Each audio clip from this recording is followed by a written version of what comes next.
Hi, I'm Marco. I'm going to be discussing the kinds of policies that should be implemented in order to safeguard against wireless network vulnerabilities. Hi, my name is Chris, and I'll be talking about the survey data that we captured during our war walk.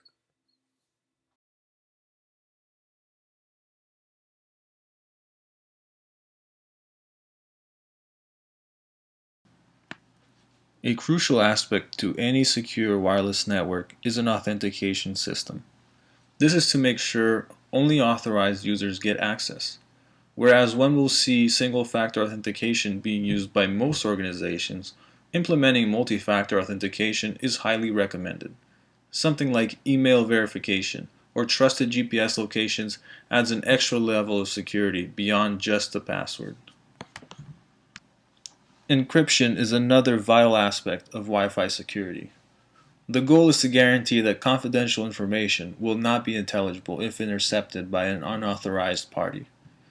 When it comes to encryption, avoid WEP at all costs. Widely available software can crack this type of encryption in minutes. Instead, employ some type of WPA encryption that suits your needs.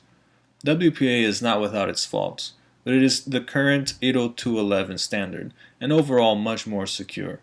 Keep in mind though, here we are only discussing encryption for communication within the network. So what about communication with trusted nodes outside the network? Implementing a virtual private network allows authorized users to securely communicate with the wireless network from outside. This is accomplished via encrypted virtual tunnels that are created between the internal and external nodes. Proper configuration of the firewall is crucial in the maintenance of availability and security of a wireless network. Policy here should focus on the appropriate prevention and detection strategies that information officers should deploy. Explicitly prohibited or malicious traffic should be blocked, while more ambiguously suspicious traffic should be logged and trigger the respective actions.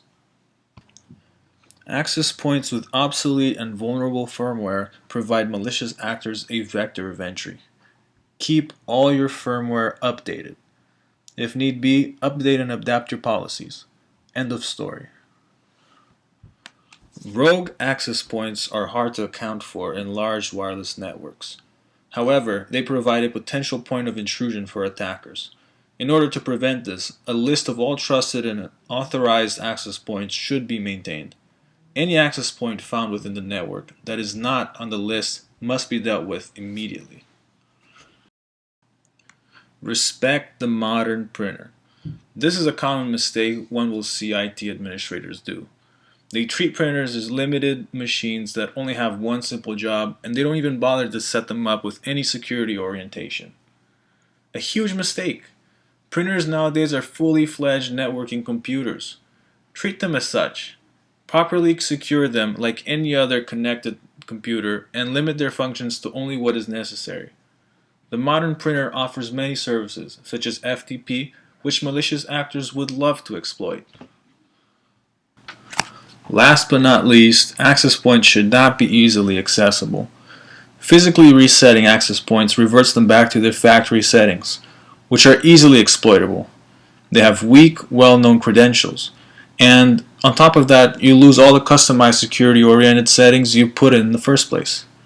Keep access points physically out of reach of any unauthorized individuals.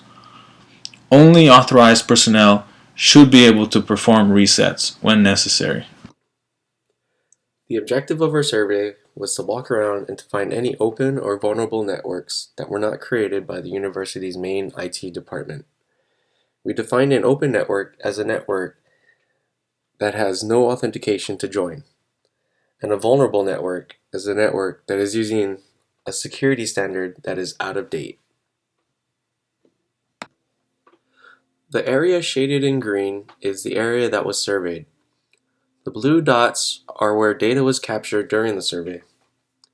Our group captured Wi-Fi data using a program called Kismac.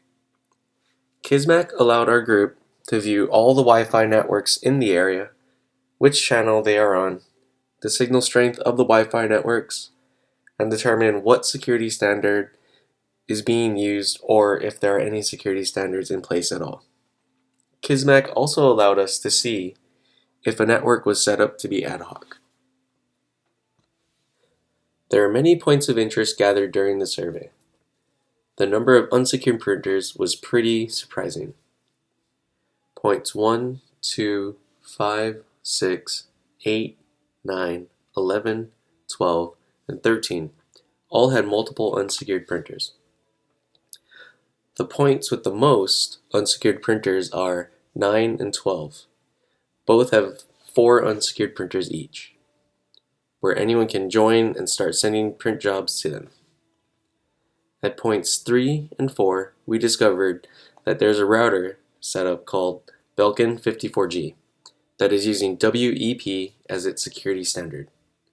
For people who don't know, WEP is not a very secure security standard.